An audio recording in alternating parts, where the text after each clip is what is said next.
Hello YouTube. Welcome to my review of my 2022 Ford Maverick XLT in Alto Blue. This is a hybrid model, and I'm actually going to go over exactly what it is that I like about this thing and what it is that I don't like about this thing. And there's a pretty long list of things that I think Ford just totally missed the mark on. I laugh about that because ultimately I own this at this point. This is my vehicle. And even if I didn't like it, I couldn't get rid of it right now to buy anything else because there's nothing else on any of those lots. I do, however, have a reserve in right now for a Toyota Corolla GR. So if that comes in and I like that, I might bail on this and buy that. But let's start with the simple things. Car wash, right? So we want to wash our Ford Maverick. What to expect, because if you're going to hand wash it, more than likely it's not all that big, so it's relatively simple to hand wash, which is a plus. But there are certain things about it that you should be aware of, which is there's these gaps pretty much everywhere all around the body. And these gaps, if you live like me, I'm out in the Midwest now, so once you're in the Midwest, you get all the salt and everything on the roads in the winter. So if you drive and there's salt, that's definitely getting into that seam. I do wash it. I wash it almost every couple days because, again, this Alto Blue paint is actually beautiful. There's a metallic flake in it. It is one of really nice colors.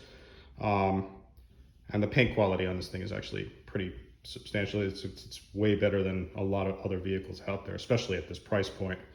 But that gap that exists in that bumper right there, that collects dirt, and it sucks to clean it out. It's like you gotta use like a toothbrush to get in between those two body panels there and just clean it out that way. I end up going through it with a sponge when I clean it and in all the little gaps, and it kind of sucks, but that's one of the lesser problems that I have with this, but that is one of them. One of the things that I will say is that the bed is amazing. It's small. It's like 4.5 feet. And honestly, the width of this thing is annoying because if it was 2 inches wider, a 6-foot piece of 2x4 would fit between those two corners. So you wouldn't have to do anything crazy with the bed or have it hang out the top of the actual tailgate. It's really only about 2 inches shy, or not even 2 inches, probably 1.5 inches shy of actually fitting diagonally in that bed. Which I think Ford kind of missed it on that. Now this has the spray-in bid liner. This isn't the drop-in. I'm assuming the drop-in is probably going to make it a slightly smaller by 1/2 inch or 1 inch. But that is something that you should be aware of, is that a 2x4, 6-foot 2x4 won't fit in here diagonally. So that said, that bed, the tailgate actually drops, and you can put that in multiple positions, and one of the main positions will actually lay the top of that tailgate the exact same position as the wheel wells, so you could still fit an 8-foot piece sheet of plyboard in here. Now this one's got the towing package, the hitch on the back of it, and you could actually use a ratchet strap to tie it down, so that way you could get it in there correctly and you could tie it down without scratching the vehicle, and it works really well. I'm actually really impressed with the bed. That leads me to the next thing. I purchased the trifold cover that goes with this thing. And if you notice in this video, there is no trifold cover. And the reason why is because there's a technical service bulletin that Ford hasn't actually issued to the public. And that technical service bulletin, what that means is that the trifold cover on these things move at highway speed. Right back here, air collects between the back window and the actual trifold. It gets underneath it, it lifts it, and no matter how tight it is, it'll either whistle or it'll rattle around on the back of the actual truck, which causes a heavy vibration at highway speed. And then the back end just kind of floats around and moves, which is pretty terrible and frankly scary at 75 miles an hour. So that's gone. The dealership took it back. They ordered the rollout trifold, or not trifold, but the rollout one that has the Velcro that goes on the rails. It's about the same price. So they got that on order for me to purchase, to put on here. I also ordered the mud flaps. If you notice, this thing doesn't have mud flaps. They'll be here soon. According to the dealership, it'll take about 2 weeks. The rubberized floor mats. So if you ordered one of these things and you got the rubber floor mats, that may be the reason why your truck's not here yet. Apparently they're on back order with no known delivery date. So if you could cancel that on the rubber floor mats, the ones on the non-hybrid fit this. You just don't get the little hybrid symbol on the actual floor mat, which is what the dealership tells me is the only difference. Otherwise, that could be what's going on there. Tires. So this thing's got a set of Continentals on it, and they're rated well, but they're loud. They're noisy on the highway. Because this thing's got such large sidewalls like a truck would, it's running passenger tires. So run passenger tires with those huge sidewalls on these aluminum wheels, and they actually, you notice it almost sounds like a basketball when you hit a bump through it, and it echoes through the cabin. So that's always good. But plan on replacing the tires, probably put a nice set of like Michelin's on it or something to that effect to quiet it up a little bit, because those Continentals are loud. Other things about it from the factory, headlights on this thing are actually excellent, even though it doesn't have fog lights or holes for fog lights, which kind of sucks, but the headlights on this thing are actually excellent. I will say that they are low. And when they're low in the actual headlight assembly like that, when you're approaching cars, they think you're much smaller than you are. They think that you're a car just like they are. And unfortunately, you get a lot of assholes that just kind of cut you off. It didn't happen in my F-150. When I was driving the F-150, nobody cut in front of me. But in this thing, they do. And that's kind of annoying, because while on the face of it, it's a truck, it's really not a truck. And I think it actually handles really well. And on like a corner road, it can be quite fun to drive it around quickly. Spirited, it'll understeer before it oversteers. I mean, you could do a lift-off oversteer on this thing if you really wanted to. You shut off the traction control and the stability control. It will knock the back end around, which is kind of, again, from an enthusiast standpoint, could be kind of fun, kind of entertaining. So it's not totally boring or bland driving it. The hybrid isn't slow, but it's not fast.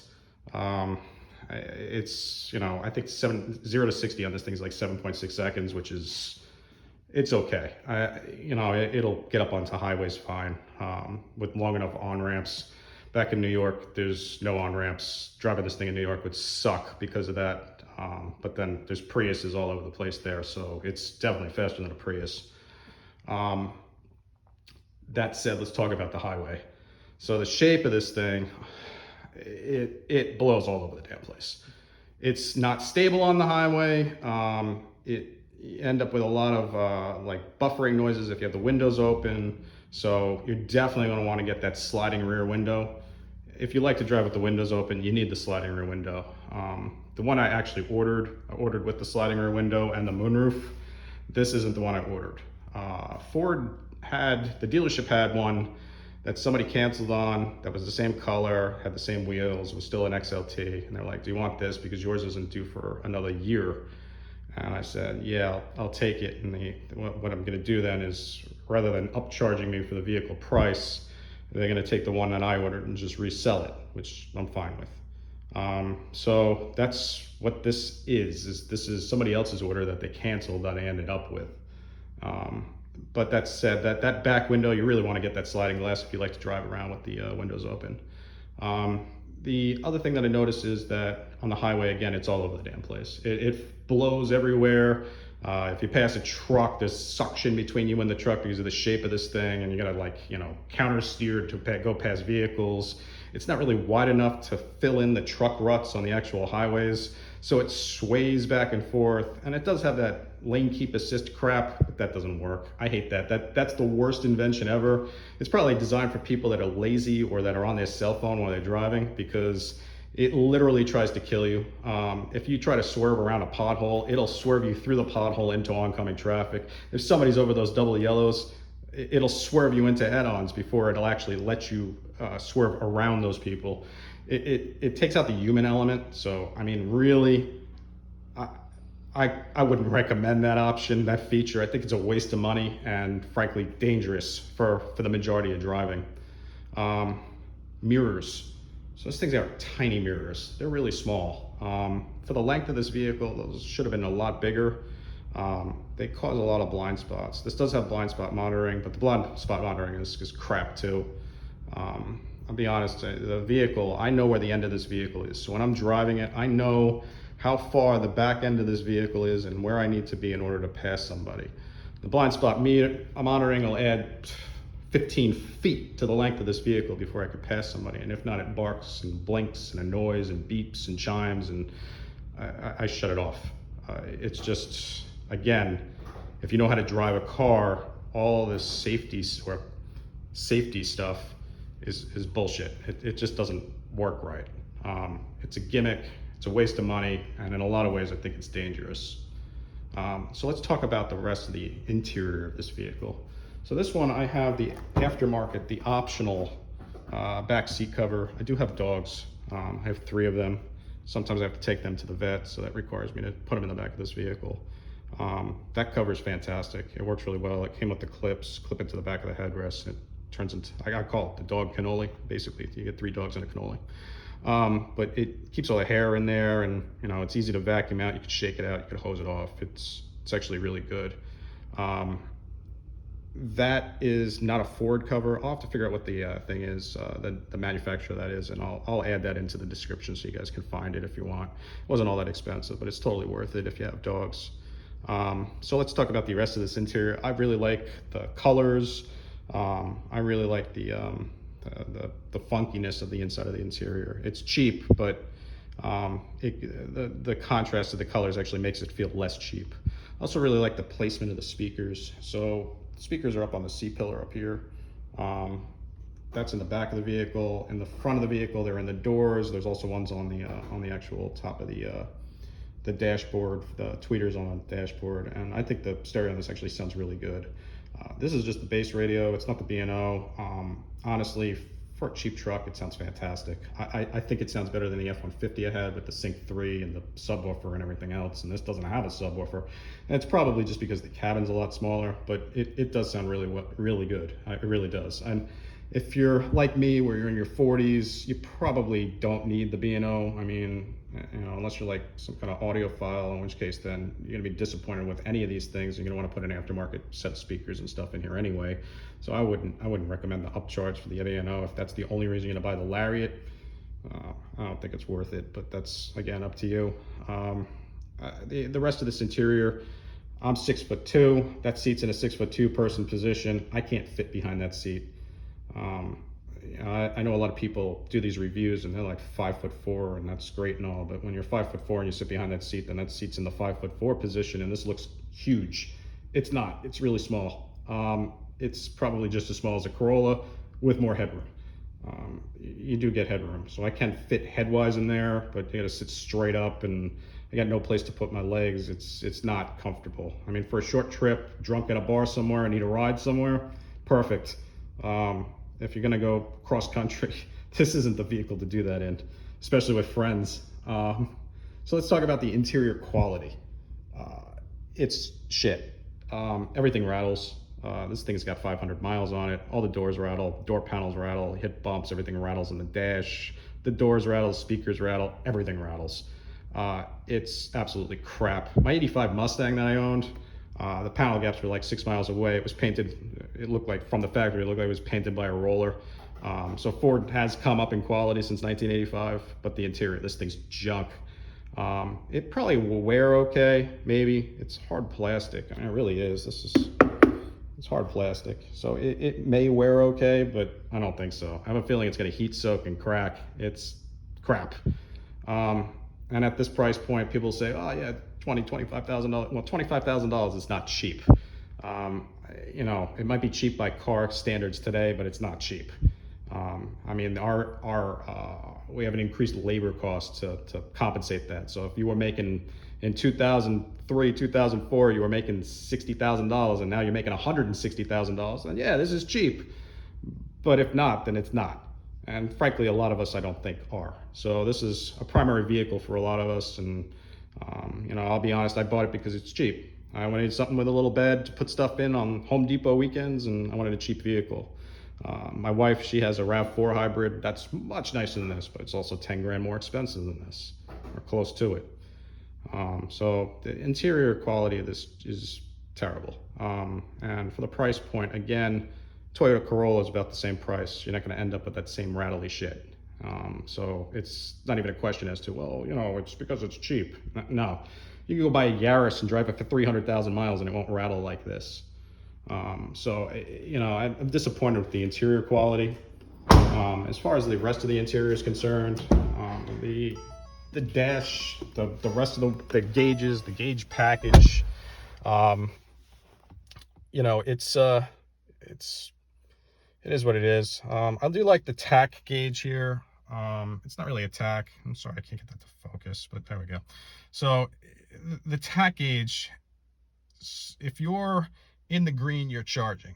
If you could stay in that first quarter between the 0 and the 50, if you could stay in between there for the acceleration, you will stay 100% in electric mode. The vehicle won't jump into the gas mode past that point.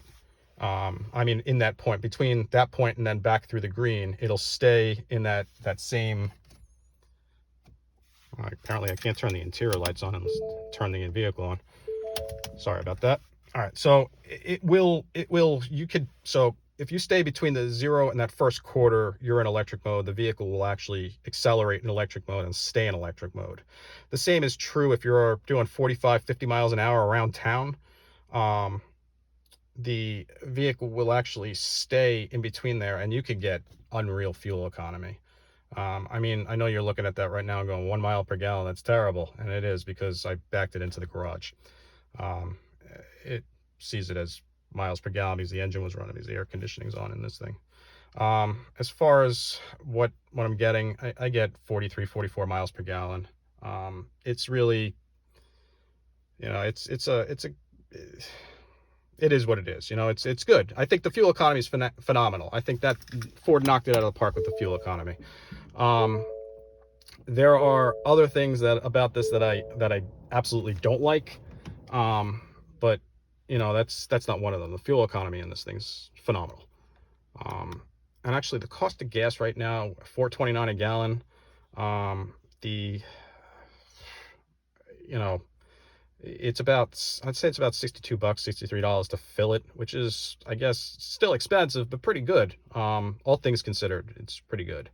The last time I did a fill, I did it at half a tank, and I did the calculations, and I was getting 50 miles to a gallon, which is really, really good. Compared to my F-150, which is getting 13, it's a win. As far as other things in here, so the steering wheel, they claim this is a leather wrap steering wheel. I think it's vinyl. The steering wheel is really cheap. It's really small too. It almost feels like you're playing like a Logitech force feedback video game steering wheel. So, I mean, that could be fun when you're enthusiastically trying to drive this thing around, you know, corners, but the steering wheel quality is actually awful. Everything feels cheap. All the buttons feel cheap. I mean, really cheap. Heck, the slider right here for the spinning thing for the adjustable intermittent wipers, that actually feels cheaper than what you would feel on like the top of a Coke bottle. I mean, it's awful. It's awful. The horn, there's no insulation. The horn's mounted to the firewall. If you hit the horn, it makes more noise, I swear, on the inside of the vehicle than it does on the outside. The infotainment screen, the infotainment screen is terrible. The screen quality is grainy and flaky and awful, and the backup camera is crap. It does have the guidelines, which is kind of nice, but it's not. It's pretty bad. It's worse than the visor monitors that I had in my Corolla in 1999. To give you an idea as to how terrible that screen is. And I think I paid $200 for those things in 2000 or 1999. So this is parts bin, somewhere it was left over. It's junk. The actual climate controls, you know, they work really well. The air conditioning in this thing's really good. The heat works pretty well. If you run the heat, it does cut into the miles per gallon. But really, with how good this thing is on fuel compared to any other full-size trucks, the majority of people aren't going to care. As far as like other things, this has heated mirrors where you can push the button to heat the mirrors on the outside of the vehicle. It doesn't have all-wheel drive, so I mean, if I'm in a serious blizzard or ice storm, I'm not driving it, so why it has heated mirrors is beyond me. As far as the other parts of this thing, the seats, so the seat design is actually really nice, but if you're an American, your ass isn't going to fit in that seat. It's too narrow. If you're tall, it's too short. They are comfortable because they're soft. They'll probably wear pretty well. They feel like they're a halfway decent, cheap material that should last a pretty good amount of time, but they really aren't wide enough for a typical American ass. So, you know, don't get in here thinking that you're going to be 300 pounds and fit between that door panel and that armrest, because it's not going to happen. This car will make you feel real quick as to why it is you need a diet. It doesn't have a locking glove compartment. It doesn't have a locking center armrest. The only way to get a lock in here is if you get that safe. Frankly, I think that's overkill. I wish they would just put a lock on the glove compartment so you could lock things in the glove compartment. Somebody's going to break into my car. I don't want them to rip apart the center console to get to the safe. That's kind of a waste, but, you know, it's just my opinion. So we got the gear shifter. This thing's crap. I hate this thing so much. I wish I could rip this out and put anything in. You twist it to get in the drive, you twist it to get back into reverse. It always misses reverse and goes back to park, and then you're stuck sitting in the middle of a parking lot in park. The electric parking brake is stupid. You pull that and you got to wait 10 seconds before you can release the brake. Honestly, how hard was it just to have the thing here that you just sit here and you go and that's it? Why did we need to complicate that? Down here we got the options. Every single one of these buttons feel exactly the same, and in order to look at them, you got to look straight down and look at these tiny little pieces of font from where your seating position is, and take them off the road in order to put your car in, you know, sport mode or tow mode or snow mode or whatever it is, or to shut the traction control off. And then there's the auto start stop feature for the gas engine when you're sitting at a light. Why is that in a hybrid? I don't understand what the hell the point of that thing is. I mean, if you put it in sport mode and you put it in auto, then it'll shut the motor off at the light. But if you're in sport mode, why are you sitting at lights? It's a hybrid. I mean, you should really just be sitting in normal mode or eco mode so you get the better fuel economy. That seems really stupid to me. Then we could talk about, you know, other fun things here. So we have a USB-C and a USB adapter up there. They work great. Charges the phone, and I can still listen to music. The Apple CarPlay works fantastic in this. The maps all work great. As far as other build quality problems I've had here, so like the headliner up here, I have a sunglass holder here. You can push this thing all day long. It never opens. And you know why it never opens? Because it doesn't fit right, because it's junk. So, you know, Ford missed it with that too. I wish Ford would have had better quality control in this vehicle. It probably would have been better. But I'll be honest, for what it is, for the price, and for what I use it for, it's perfectly fine. I do enjoy driving it. I like the seating position because you see the hood out in front of the vehicle. The visibility is pretty good, and it is enjoyable. I'll probably keep it, you know, depending on how that Corolla drives. But I can tell you right now that if you have one on hold and you haven't gotten it yet, I would actually consider yourself lucky. Maybe they'll work out some of these bugs and these problems with this vehicle before you actually get it. And if they don't, then, you know, the resale value on these things seems to be holding pretty steady. So maybe you get lucky and you could ditch it. But I wouldn't necessarily go into this from like an F-150 or any other higher end vehicle and think that you're going to get something that's a quality product, because it's just frankly not. And that's disappointing, because I was really excited that this was going to be a cheap Corolla with a bed. Or even a cheap F-150 with a bed, because that F-150 was pretty substantially fantastic. I never had any problems with it, other than the fact that it got, you know, 9 miles to the gallon in the city, which I just got tired of paying. And this one, you know, quite frankly, fits in my garage, and that means I can wash it and it stays clean. But hopefully you guys get the vehicle that you ordered and that you enjoy it, and it doesn't have these build and these quality problems that mine has. But if you do and you end up with these problems, the Maverick forum is a good place to check out, and dealership support's been pretty good. And hopefully, we could, drop me a message, drop everybody else a message in the comments here, and let us know how your vehicle's been, how you've enjoyed it, whether or not you've gotten it yet, whether or not the delivery date's been pushed back, what you ordered, if you ordered something, whether you got the hybrid or the gas motor, and whether or not the gas motor maybe doesn't have these problems.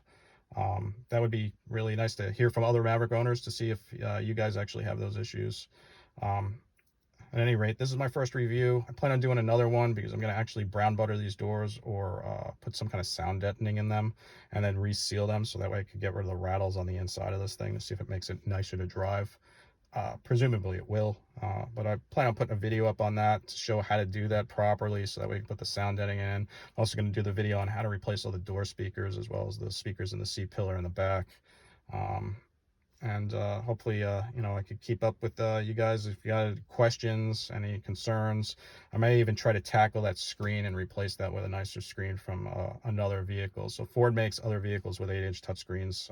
They use the Sync 3 package, and I'm thinking I might get another Sync 3 screen from another vehicle, a higher end vehicle, and swap out that screen with the same guts that exist in that dashboard to see if that's possible. So again, if you guys are interested, like and subscribe. I hate saying that because it sounds really fucking stupid, frankly, from my age group. If you like it, just save it as a bookmark somewhere and watch it. I'm not doing this for monetary value or anything like that. I could care less. Have a job. So hopefully you guys like the video, and you follow up on the next Maverick video. I'm planning on doing some more on the bed, as well as some more on like engine maintenance, oil changes, recommendations, things of that nature. So drop me a message. Take it easy, guys.